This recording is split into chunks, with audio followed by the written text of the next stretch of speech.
down, 'cause we are mendable.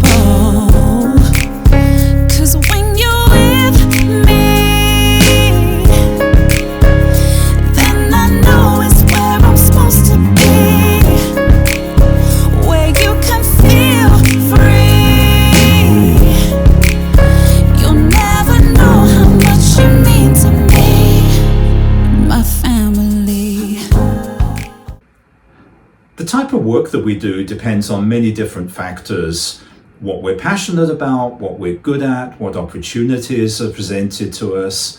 And some people more than others, helping other people is something that they're really drawn into and they're good at. And today's guest is somebody who is no stranger to the Mendable family.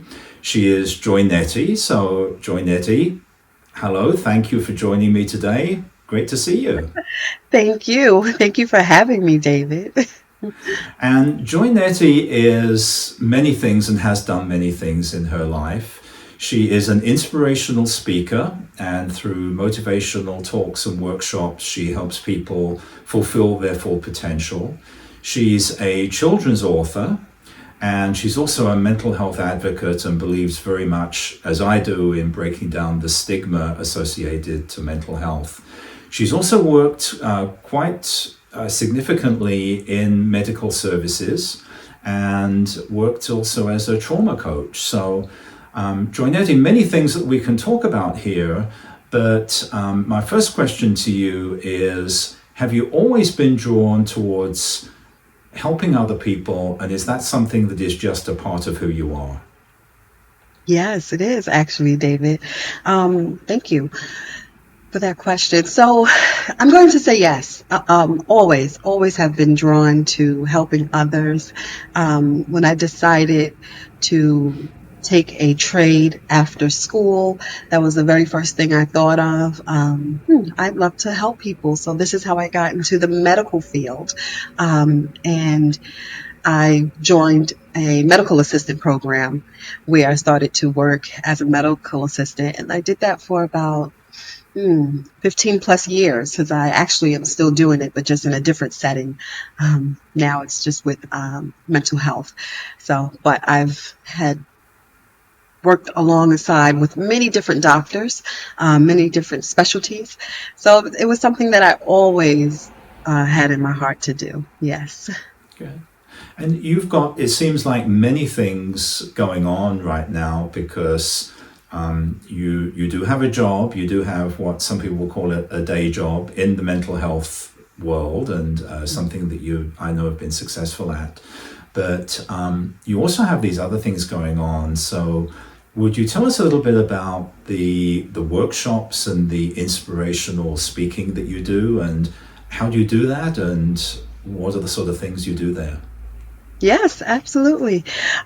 So with the workshops that I do, I hold something like well, I don't want to say it's a podcast. It's not a podcast, but we do it live on Eventbrite, where I'll have keynote speakers. The event is called Collective Conversations. I do this annually, so I'll have one coming up in May again for Mental Health Awareness. A lot of my Mendable family was there for my very first one that I did, which I'm so grateful for. But it's mainly to bring awareness, to help break down stigmas, to hold safe conversations, to give people a sense of hope, and letting them know that they're not alone. There's people out here that have experienced things, similar things, something that maybe someone might hear someone speaking and they can relate to it and hear how they're able to journey through it. And also, I love for the speakers to provide a source of outlet for people. I've noticed in my time working in the medical field that a lot of people sometimes, if they don't have a chance to have health insurance, they really don't know which way to turn, or they're not sure if they really want to speak to a therapist right away. I know for me in my personal journey, that took me a long time to go seek therapy, but I was able to find kind of a bit of peace in just speaking to someone that would just listen to me. So for me, I think providing a space like this is very important. Um, and a sense of community. Community for me is one of my biggest tools that I use for myself. And a part of me wanting to give back and spread awareness, that's something that I offer every year. And it's really good. I feel like we had a really good turnout. A lot of people came through and shared and poured into each other. So it was a really good experience. And as far as my inspirational speaking, it's almost a bit of the same, but it's just not based on just mental health. It's definitely to inspire the awakening of self discovery. You know, I'm a very spiritual person, so I bring a lot of my spirituality into that. But yeah, it's mainly the awakening of self that I like to speak to. Knowledge of self, knowing who you are, knowing your own innate abilities, and finding meaning for yourself and a sense of purpose. So yeah, those are the things that I love to talk about and bring. Yeah. And I'd like to ask you about your work as an author of children's books, because Mhm. usually children's authors are more about the fantasy world, fictional stories, and creation of fantasies and stories. And your books are much more about empowerment and learning and healing. How did you create that genre of literature, and what's the motivation behind it? Well, David, when I had this, what I like to call a download, when I received this, I truly believe this this was something that was put on my heart that I needed to put out because of my own personal journey. Because for me, I went through an experience of a lot of um, childhood traumas where I experienced a lot of different abuse and things like that. And I can remember a piece of me thinking, gosh, if I just knew how to have a voice as a child, maybe I would have spoken up, or maybe I would have said something, or even not knowing about self-love, that was something that followed me throughout my adult life. And my children's books, they are definitely a reflection of who I am in my healing journey. So I love to bring that to children. I feel sometimes children get looked over as far as when they express something of what they're going through or how they feel. Sometimes they're not really acknowledged. Sometimes children don't have a voice because they're usually, well, I'm not going to say usually, I'll speak for myself. The way I grew up, it was you're spoken to and you're not allowed to speak back. You're to do as you're told, and that's it, right? So I kind of grew up in a lot of fear-based things. So for me, I feel children deserve to have a voice. They deserve to be able to speak about what may be bothering them, what feels good to them and what doesn't.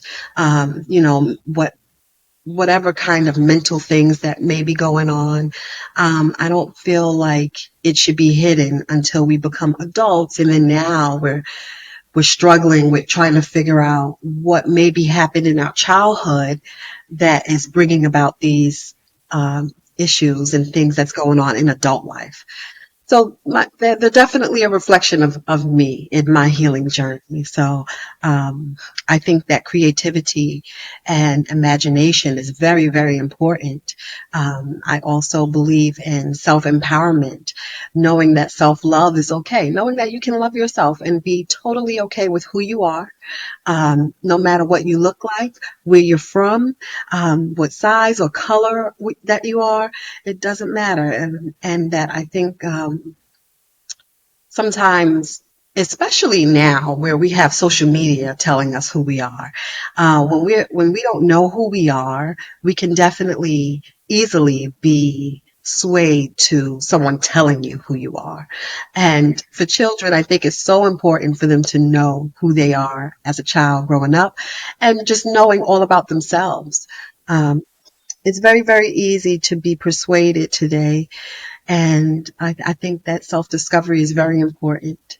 So I love the idea of giving that back to children, giving them hope, giving them a voice, letting them know that they don't need to feel alone.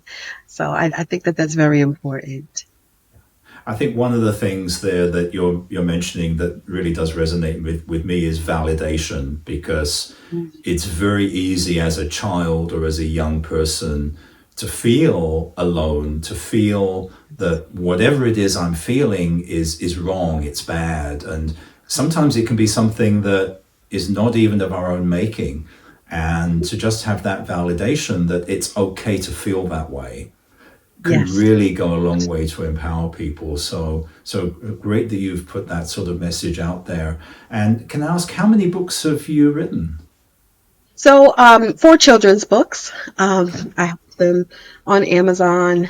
The very first one that I did was a dedication to my mom that has transitioned, and that was the very first one that I came up with, where it's all about creativity and imagination.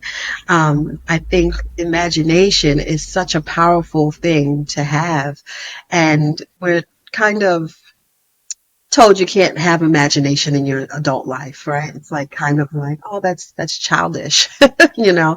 But it's very important. Um, Imagination is something where things are very much created. It's your thoughts, your own personal thoughts. Manifestation comes along with having a great imagination as well. When you can have these loving thoughts and create things, I think that that's really beautiful. So that was one of the first ones, and being able to be okay with the things that you like is very important, I feel. And that's what that book is based on. If you want to have an imaginary friend, why not? Why not be able to be creative enough to say, my imaginary friend is this dragon? It sparks so much. It sparks so much when you're able to just allow a mind to be free, and not caged in into what society says it should be. And I believe that's how a lot of inventions are created as well. So I love the idea of that. The others, I have a children's book that's based all about giving thanks back to Mother Nature, Mother Gaia, for all that nature provides us. Because one of the biggest tools for me is nature. When I'm having a stressful day, or something is bothering me, or something triggered me, or I just feel like I need to recharge my energy or release some things that is not serving me, I go out in nature. I ground. I put my feet in the grass. I hold onto the trees, and I exchange energy. And I'm also a Reiki practitioner, so I'm very big on energy healing. So I wanted to give that back, and also, everyone doesn't heal the same way. Everyone's healing journey is different. But I feel for children, when they are at such a young age, and they don't really know what's going on with them, sometimes you can find solace and peace in nature. And that's something that's all around us. It's not something that you have to go very, very far for. But yeah, I'd like to remind people and children that we're surrounded by so many beautiful different things. And then the other one is all about knowing about your inner strengths, your inner powers. I call it your superpowers. All about your own innate abilities, the things that we are born with, our birthrights, all about chakras and aligning our chakras and knowing what they are, just to bring awareness. And those come along with positive affirmations. So once again, these are all things that have been such a great healing tool for me, where positive affirmations, turning something negative in your mind around to something positive is really, really helpful. Knowing that you can be whoever you are, and that's just fine, and you're deserving of love, and you're deserving to be whatever you desire.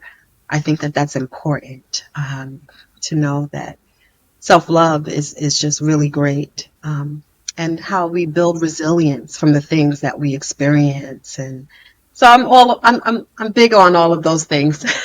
So that's kind of where they all Yeah. come in.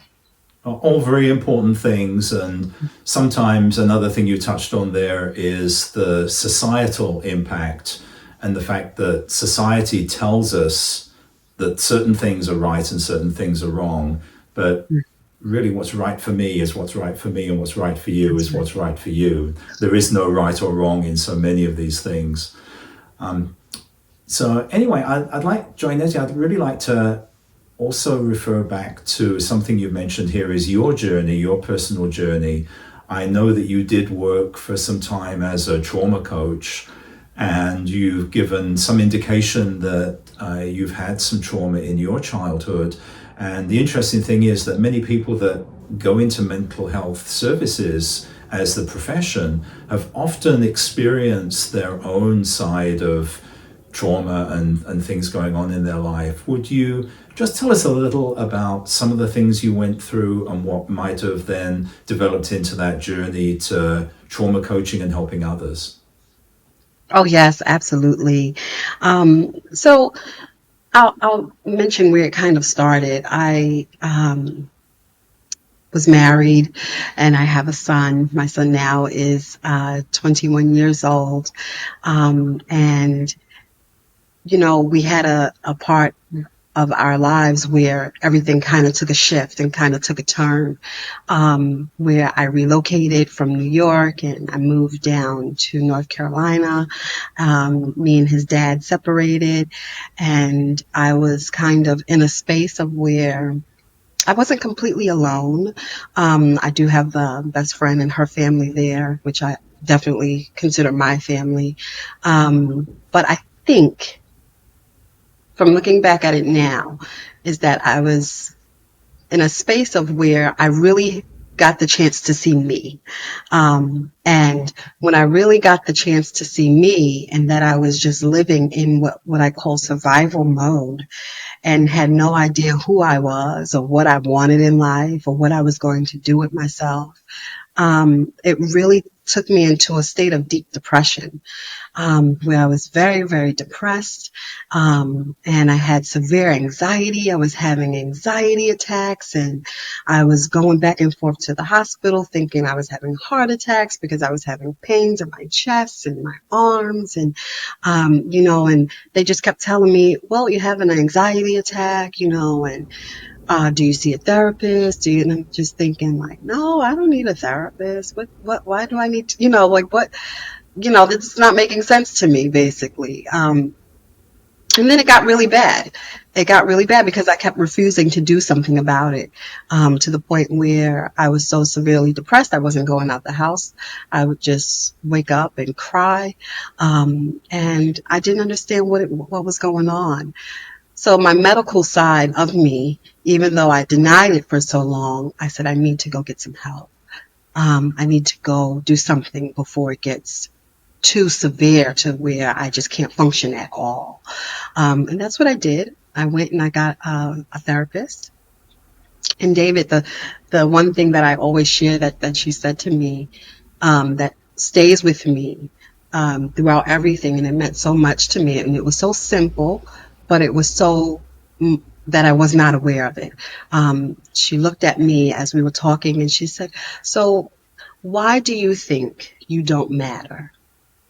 And I thought I had an answer right away, right? And it stopped me, and I was like, my gosh, I never really thought about this. And she's just kind of like, that's okay. That's your homework. I want you to do that. I want you to go home and think about that, and my goodness, it opened up such it was like the rabbit hole finally opened for me, you know.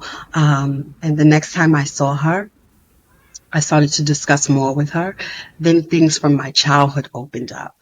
Um, Physical abuse, sexual abuse, not being able to have a voice, just always being in fear and anxiety throughout my whole childhood.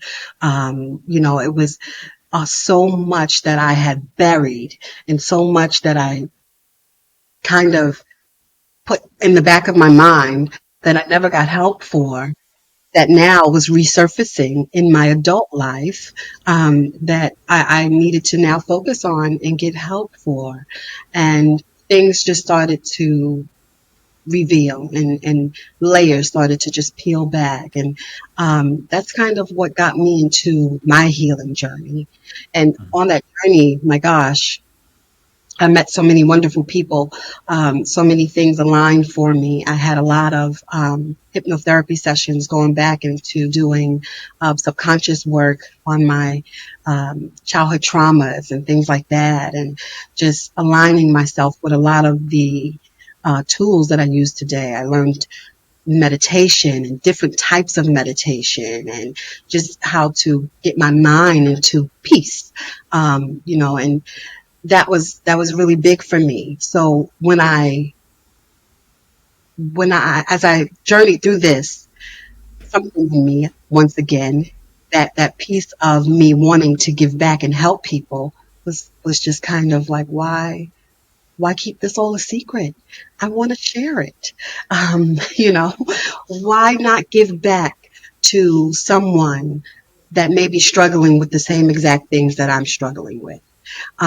If I could help one person, whether if it's an adult or a child, if they hear something that I share, or they see something that I'm doing, and they seeing that, what, she went through some of the same things that I may have went through, and she's able to move on through life and heal and still have a life.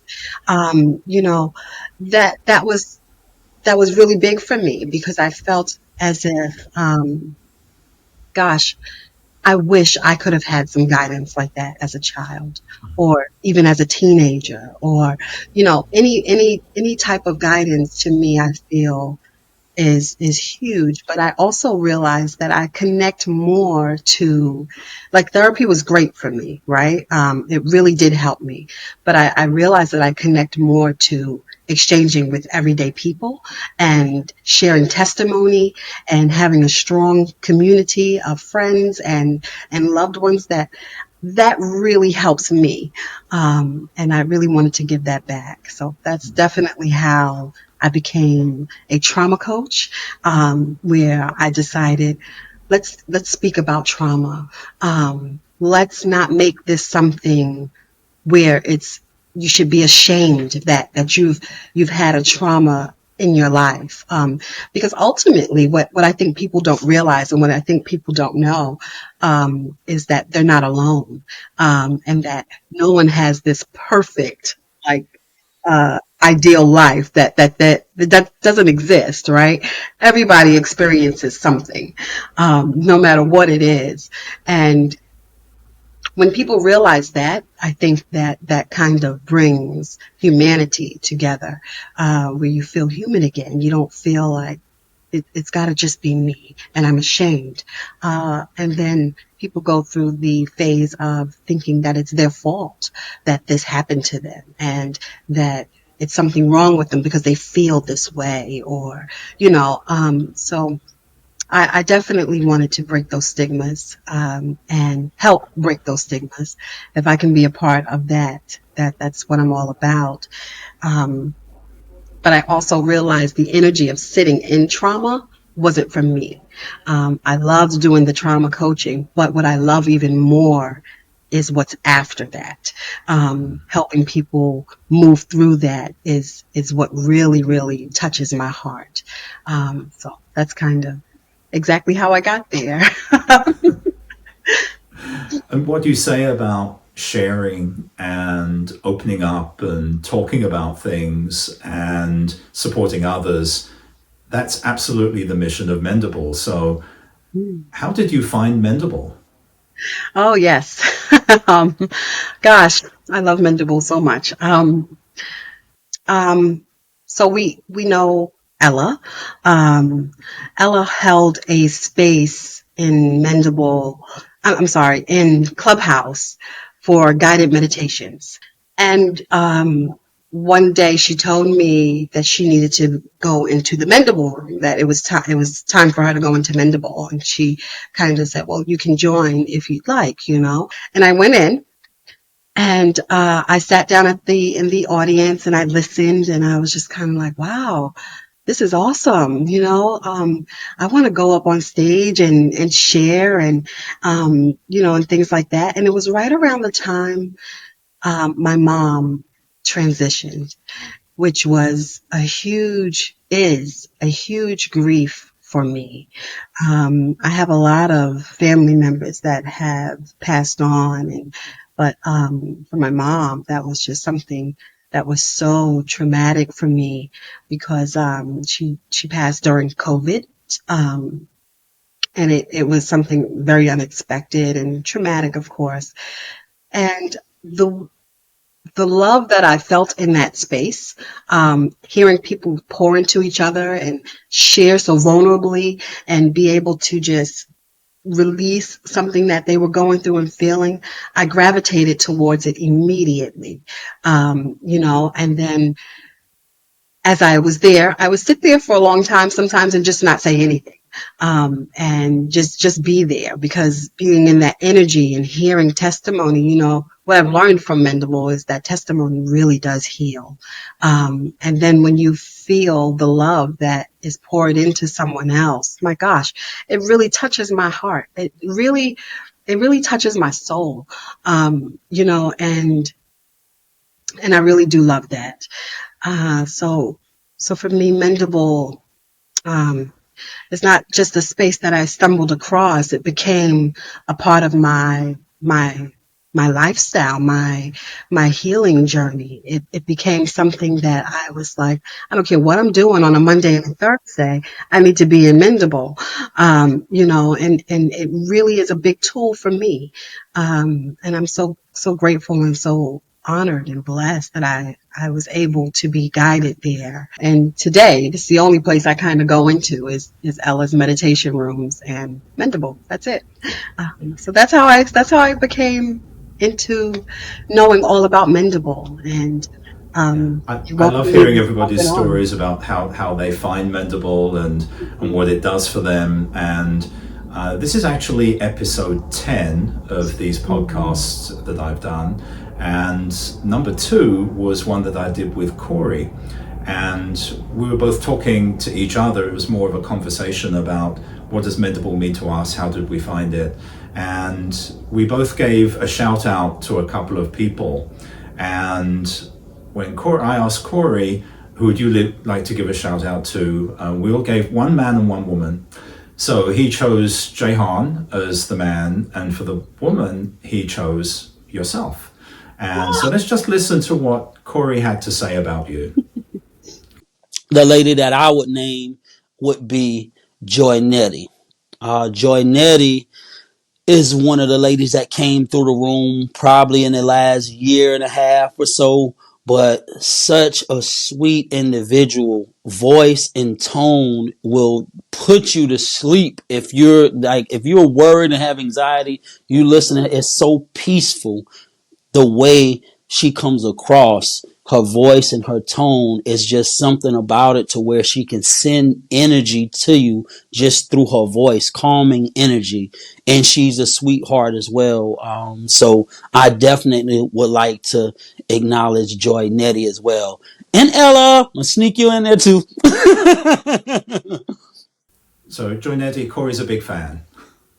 Oh, I love Corey. My goodness. He is such a compassionate person. He really, really is. He's compassionate. He's loving.